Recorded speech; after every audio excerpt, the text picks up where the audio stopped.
नमस्कार दोस्तों, क्या हाल है। मैं हूँ शीतल और ड्रामा एक्सपो में आपका स्वागत है। अब तक आपने देखा सुयोल को पता चल चुका है कि शिंजू युकी आकासाकी नाका है। अब आगे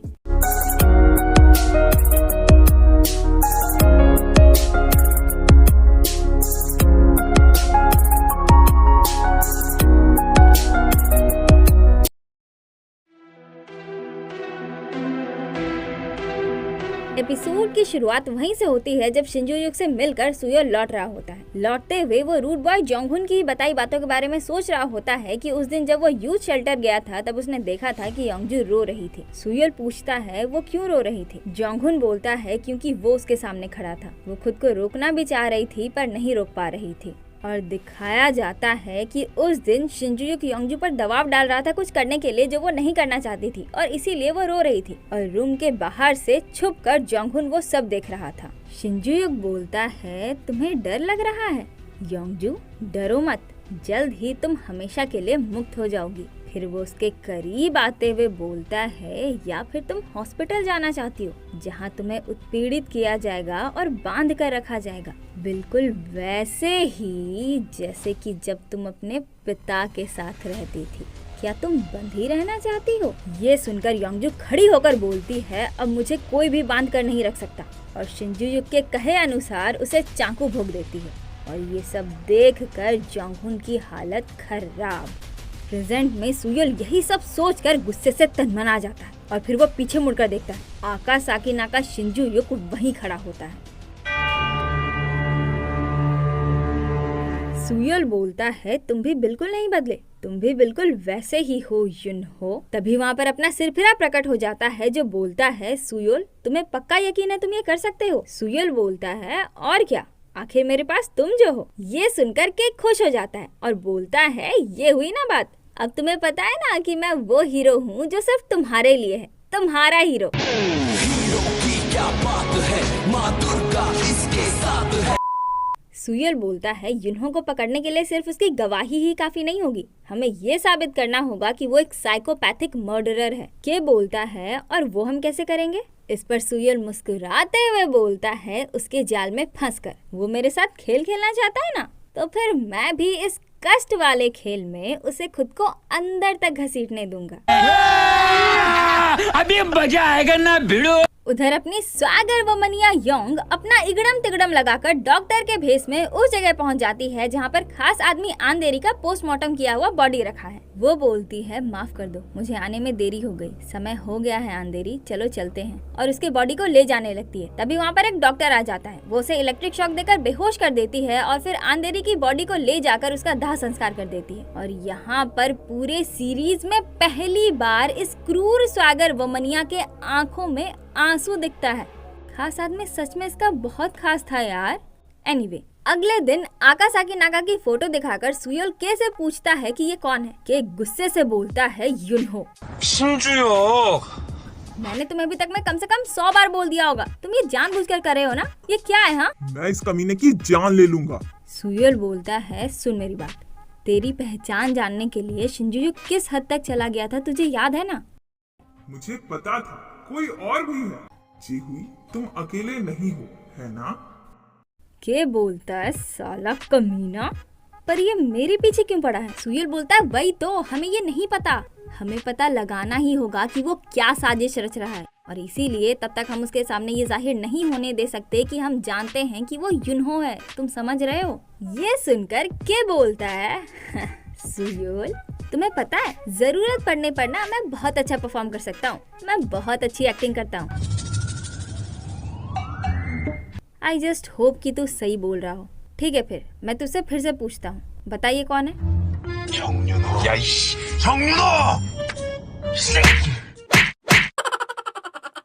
उसके बाद अपना चिंदी लौंडा शिंजू युक के पास पहुंचता है। वो आज का सेशन भी अपने कैमरे में रिकॉर्ड कर रहा होता है। शिंजू युक पूछता है कि सबसे पहले कब प्रकट हुआ था। सुयोल बोलता है जिस दिन युनहो ने मेरे पापा को मारा था। ये सुनकर शिंजू युक बोलता है तो के आपकी जान बचाने आया था। उसके बाद क्या हुआ। सुयोल बोलता है मैं भाग गया, उस समय मुझे के अस्तित्व के बारे में कुछ नहीं पता था। शिंजू युक बोलता है तो उस दिन के बाद से आपको आपके पापा और युनहो से छुटकारा मिल गया थैंक्स टू के।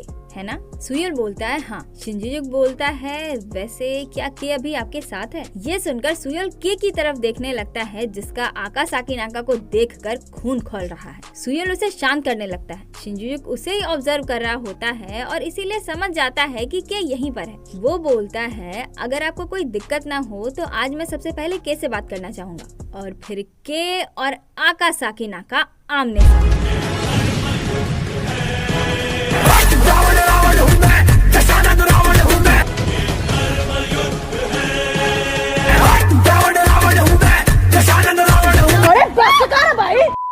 सुयोल रूपी के गुस्से से बोलता है तुम मुझसे बात करना चाहता था ना, तो चुप क्यों बैठा है? ये एक दूसरे को ताड़ने का कोई कंपटीशन चल रहा है?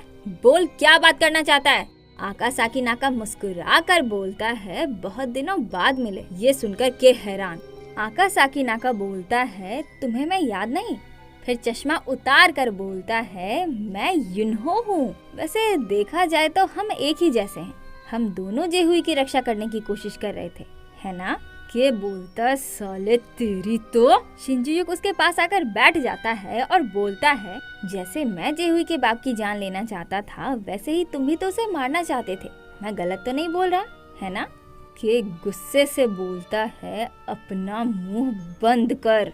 शिंजुजुक बोलता है तुमने भी यही सोचा था कि अगर जेहुई का बाप नहीं रहा तो वो आजाद हो जाएगा, तुम्हें याद है ना? ये सुनकर के भड़क जाता है। सुयोल उसे रोक कर बोलता है आप ये क्या कर रहे हैं? हाँ? इस पर शिंजुजुक बोलता है मैं तो बस युनहो के प्रति के का रिएक्शन चेक कर रहा था।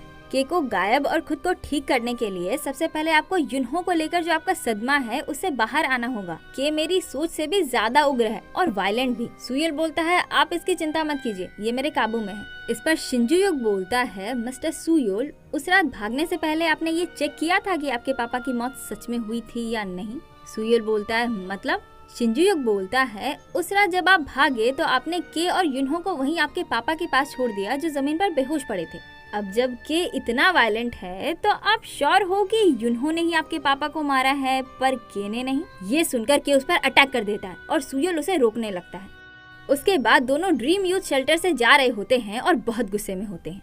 सुयोल बोलता है वो साला तुझे फंसाने की कोशिश कर रहा था, वो तुझे गैस लाइट करना चाह रहा था, शुरुआत से ही साले का यही मकसद था। के बोलता है हम जाकर उसे खत्म क्यों नहीं कर देते? साले को पहले से ही सब कुछ पता है, चलो जाकर उसे उसकी बात को काटते हुए सुयोल बोलता है तुझे बस यही आता है क्या? उसे खत्म कर दो। कैसे खत्म करेगा? हाँ, उसकी जान लेकर?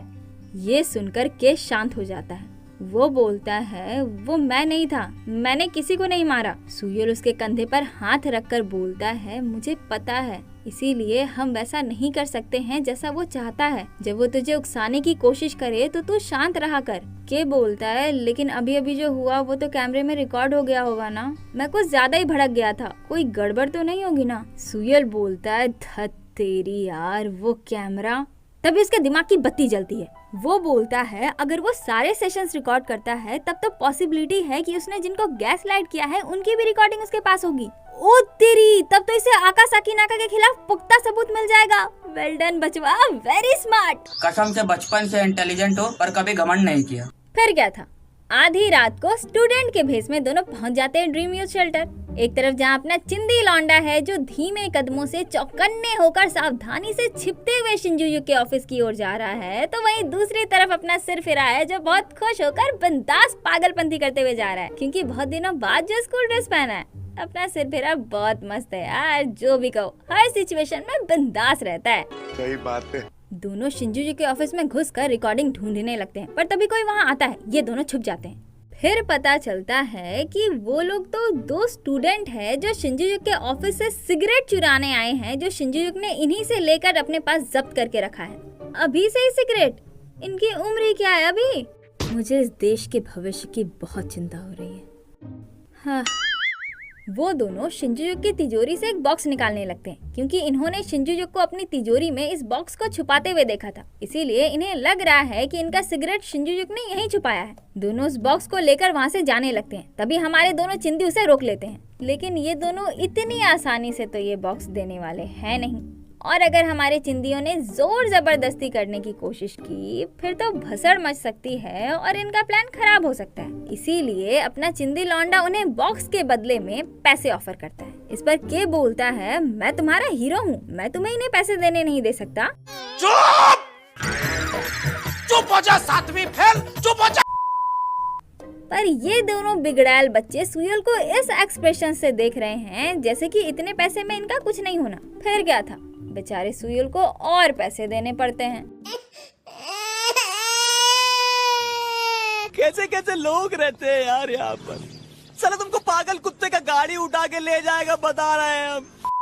उसके बाद दोनों उस बॉक्स को खोलते हैं और बधाई हो, रिकॉर्डिंग क्लिप्स यही है। ये अगले दिन सुयल अपने टीम को वो क्लिप दिखा रहा होता है जिसमें आकासाकी नाका रूड बॉय जोंगहुन को गैसलाइट कर रहा था। ये देखकर सबका खून खौल उठता है, पर इतना ही सबूत काफी नहीं उसे पकड़ने के लिए, क्योंकि उस आकासाकी नाका ने इतनी चालाकी से अपने शब्दों का इस्तेमाल करके सबको गैसलाइट किया है कि किसी भी रिकॉर्डिंग से ये साबित नहीं हो रहा कि वो उन्हें गैसलाइट करके खून करने को बोल रहा है, और ना ही उन वीडियो से ये पता चल पा रहा है कि उसने गैसलाइट करने के लिए नशीले ग्लूकोन डी पाउडर का इस्तेमाल किया है। अब तो बस इनके पास एक ही आशा बची है, हमारी स्वागर वमनिया योंग। अगर वो इनकी मदद करने के लिए राजी हो जाती है तो उसकी गवाही और इन सबूतों की मदद से एक तीर से दो निशाने हो सकते हैं। पहला तो ये कि साबित हो जाएगा कि हुडी मैन और खास आदमी के खून के पीछे आकासाकी नाका का ही हाथ है, और दूसरा ये कि बच्चों को गैस लाइट करने के लिए वो नशीली ग्लूकोन डी पाउडर का इस्तेमाल करता है। और अगर एक बार ये साबित हो गया फिर तो ये भी साबित हो ही जाएगा कि गैस लाइट करके वो उनसे खून करवाता है, मतलब वो आकासाकी नाका क्लीन बोल्ड। इसीलिए ये लोग स्वागर वोमनिया की तलाश में लग जाते हैं। उधर आकासाकी नाका सुयल के लास्ट सेशन के रिकॉर्डिंग वाली क्लिप देख रहा होता है, यानी कि वो क्लिप जो उसने इस एपिसोड के शुरुआत में रिकॉर्ड की थी, मतलब जिसमें उसने के को भड़काया था। हम मालूम है तेरे बाप को मत सिखा, चल।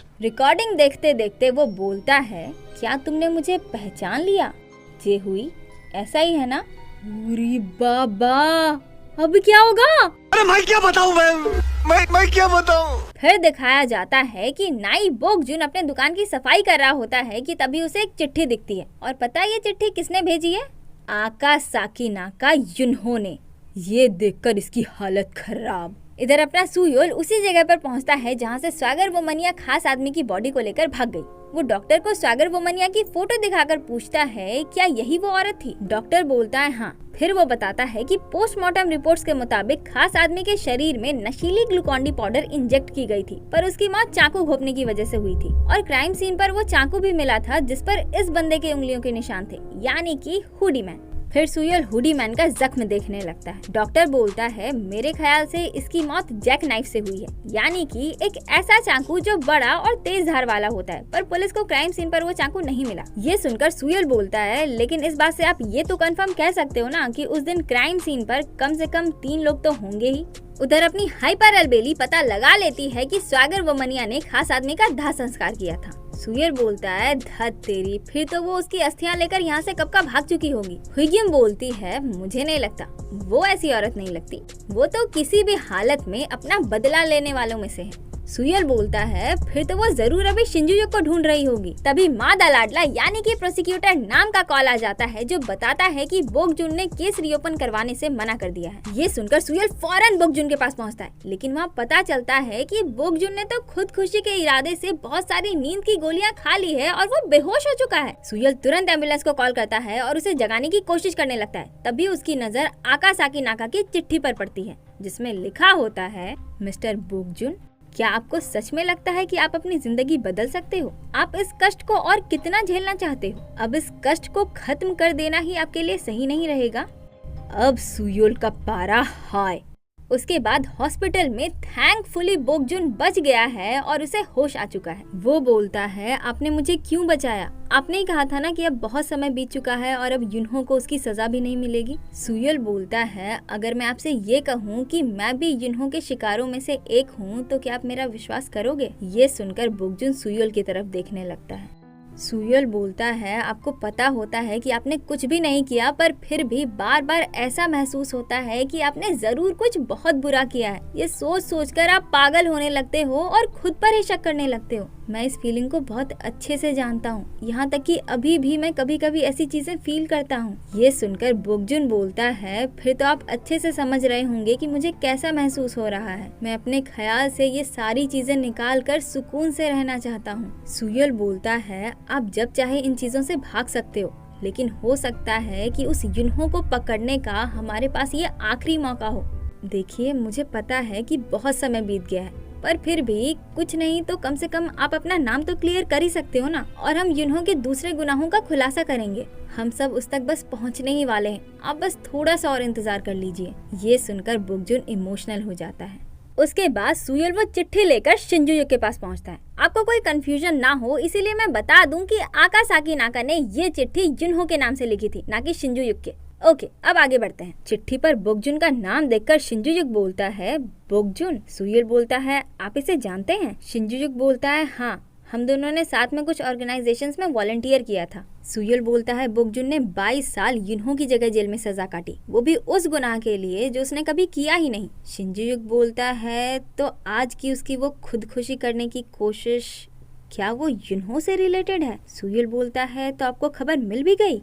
फिर वो चिट्ठी पढ़कर शिंजुयुक बोलता है लगता है युनहो को बिल्कुल भी पसंद नहीं जब चीजें उसके प्लान के खिलाफ जाती है। चिट्ठी पढ़कर मैं ये कह सकता हूँ कि वो किसी भी हालत में बुकजुन को ही वो खूनी बने रहने देना चाहता है जिसने उसके पापा की हत्या की। सुयल बोलता है और इसीलिए बुकजुन ने उसे उकसाया कि वो अपनी ही जान ले ले। शिंजुयुक हाँ में सिर हिलाता है। सुयल बोलता है फिर तो जैसा वो चाहता है वैसा करवाने के लिए वो मेरे साथ भी ऐसा ही करेगा ना? शिंजुयुक बोलता है लेकिन मुझे यकीन है कि आप इसे ओवरकम कर लोगे क्योंकि आपके पास अभी समय है। सुयल बोलता है ये मेरे लिए बहुत मुश्किल हो रहा है, मैं किसी और दिन आता हूँ, और जाने लगता है। तभी शिंजुयुक बोलता है आपको पता है कल शायद किसी ने मेरे ऑफिस में घुसकर मेरी कुछ चीजें ले ली।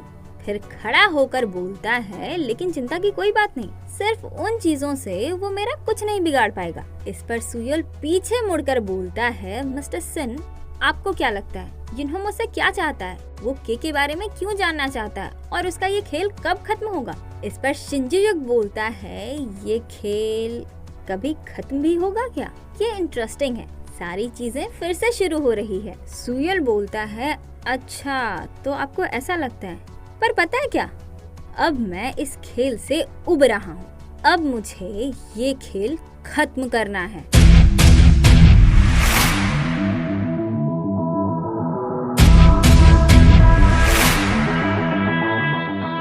उसके बाद सुयल अपनी धन्नो पर होता है तभी पीछे से स्वागर वोमनिया उस पर हमला कर देती है। वो एक तार से उसका गला दबाते हुए उसे अपनी और खास आदमी की आखिरी बार फोन पर जब बात हुई थी वो रिकॉर्डिंग सुनाती है जिसमें आकासाकी नाका की भी आवाज रिकॉर्ड हो गई थी। रिकॉर्डिंग सुनाकर वो उसे पूछती है कि कौन है ये इंसान, जवाब दो वरना मैं तुम्हें मार डालूंगी, और दोनों में हाथापाई होने लगती है। तभी घोंचू डोंग्यूल उधर से गुजर रहा होता है और उसकी नजर सुयल के धन्नो पर पड़ती है क्योंकि धन्नो पार्किंग लॉट पर खड़ी है। वो जाकर देखने लगता है कि सुयल आखिर कर क्या रहा है।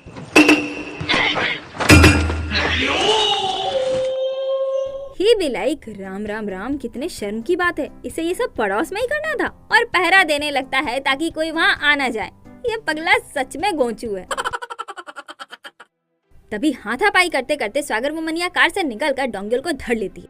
अब डोंग्योल की फटके 4। सुयल बोलता है उसे छोड़ दो। स्वागर वोमनिया बोलती है तुम्हें क्या लगता है क्या होगा अगर तुमने एक कदम भी आगे बढ़ाया तो? डोंग्योल बोलता है सुयल कौन है ये औरत, ऐसा क्यों कर रही है? मुझे नहीं पता तूने इसके साथ क्या गलत किया है, पर अभी माफी मांगो इससे। ये सुनकर स्वागर वोमनिया योंग बोलती है लगता है तुम दोनों एक दूसरे को जानते हो, अच्छी बात है, अब चुपचाप मुझे बता दो कि वो कौन है वरना मैं इसे मार डालूंगी। सुयल बोलता है अपनी रिकॉर्डिंग मुझे दे दो, हम मिलकर उसे पकड़ेंगे। योंग जोर से चिल्लाती है बताओ मुझे। सुयल उस पर बंदूक तान देता है। ये देखकर वो डोंग्योल को सुयल की ओर ढकेल कर वहाँ से भागती है। सुयल भी उसके पीछे भागता है। वो जोर से चिल्लाता है आंधेरी। ये सुनकर वो रुक जाती है। सुयल बोलता है तुमने खास आदमी आंधेरी का दाह संस्कार किया ये जानते हुए कि ऐसा करने में रिस्क है। इससे ये साफ जाहिर है कि तुम दोनों काफी क्लोज थे और अब तुम उसका बदला लेने के लिए तत्पर हो। लेकिन मेरी बात मानो, तुम उसे अकेली नहीं ढूंढ पाओगी। पता नहीं तुम्हें ये बात पता भी है या नहीं, पर वो कमीना मेरे पीछे पड़ा है और मैं भी उसे पकड़ने के लिए उतना ही तत्पर हूँ जितना कि तुम। ये सुनकर स्वागर वोमनिया बोलती है अच्छा मेरे जितना, तो क्या तुम इसके लिए अपनी जान भी दांव पर लगाने के लिए तैयार हो? ये सुनकर सुयल अपनी बंदूक नीचे रख देता है और बोलता है मैं तुम्हें अपनी जबान देता हूँ, बस तुम अपना फोन दे दो। अगर तुम कोऑपरेट करोगी तो मैं किसी भी हालत में उस कमीने को पकड़ कर रहूंगा, फिर चाहे इसके लिए मुझे अपनी जान की भी बाजी क्यों ना लगानी पड़े। फिर क्या था, स्वागर वोमनिया मान जाती है और सरेंडर कर देती है। अगले दिन स्वागर वोमनिया की पूछताछ शुरू, जो अपनी हाइपर अलबेली कर रही होती है। स्वागर वोमनिया उसे सब कुछ बता देती है जो भी उसे पता होता है और फिर पूछती है तुम्हें क्या लगता है मैं कोर्ट में उस कमीने से मिल पाऊंगी? हुगिम बोलती है बिल्कुल, क्योंकि तुम हमारी मेन विटनेस हो।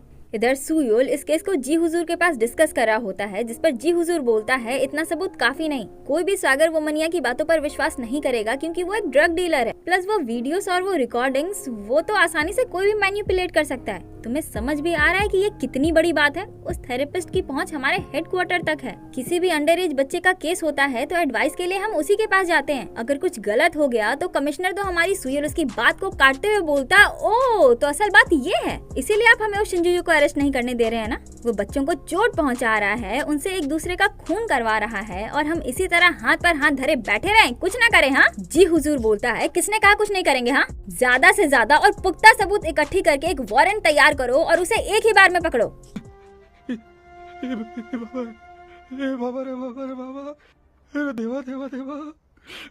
मैं तो तेरे को हरामी समझता था, तो राम निकला रे, देव मानुस निकला।